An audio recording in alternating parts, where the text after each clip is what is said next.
এই শিষ্য তোমাকে কেমন লাগছে? বাবা নাইস, আপনাকে তো চিনতেই পারবেন বড় ভাই। এলাকায় আইসে কিছু জানেন না পানা বাবা আইসে, চলেন হাত দিয়ে দেখা আছে। চলেন আমু হাত দেখাবো, আমার বিয়া শাদী হচ্ছে না।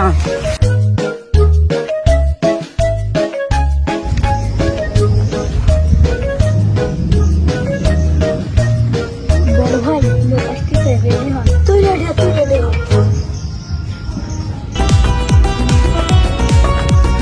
এ দাঁড়াও দাঁড়াও দাঁড়াও, বাবার আসলে আসতে হলে স্যান্ডেল খুলে যেন ভালো করে বসো। বাবা এখন ধ্যানে আছে।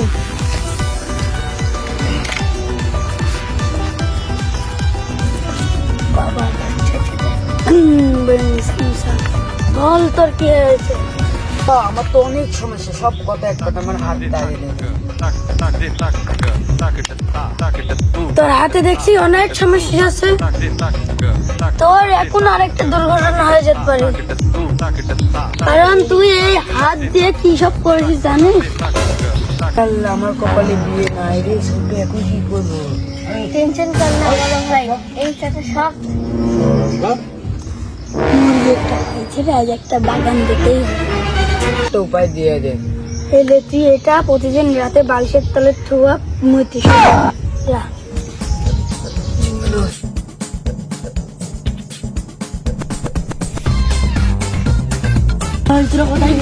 আমরা পানা বাবার কাছ থেকে আসি। কত আমন আমন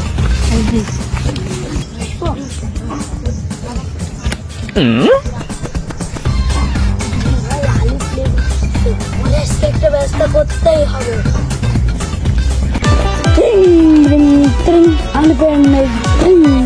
বাবার আসনে আসতে হলে স্যান্ডেল খুলে আসতে হয়।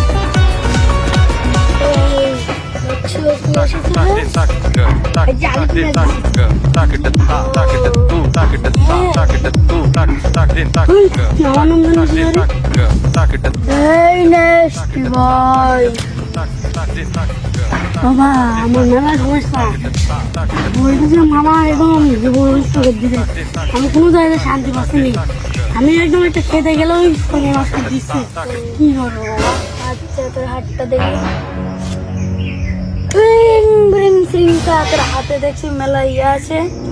কি বাবা মেলা সমস্যা আছে তোর হাতে, তুই বেঁচে আছিস এটাই তো তোর ভাগ্য রে শালা।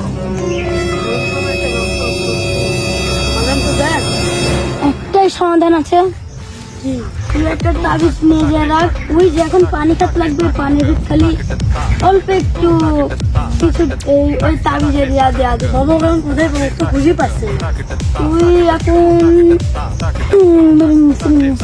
তোকে আমি একটা তাবিজ দিলাম, রাস্তায় যা তোর কিছু হবে না, কিন্তু ওর সাথে গ্যাঞ্জাম করিস না। তোর সাথে রাস্তাতে দেখা হবে কিন্তু গ্যাঞ্জাম করিস না, আমি আগে তাই বলছি। তুই এখন যা।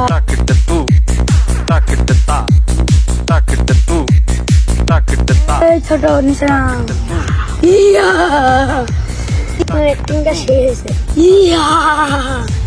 নেই, তুমি আমাকে এমন দেখেছো, আমি দেখাই ভালো, কিন্তু ভিতরে যে কত যায় কেউ তো জানে না। ইস্পানে বাবা ইয়া আজকের মুখে মেরেছে, সবাক বলবো আজকের মুখে মেরেছে।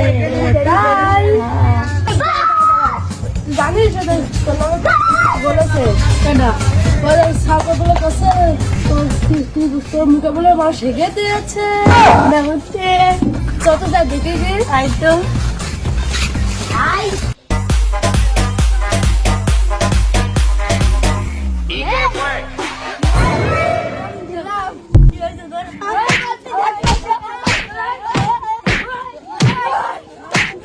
বসাতে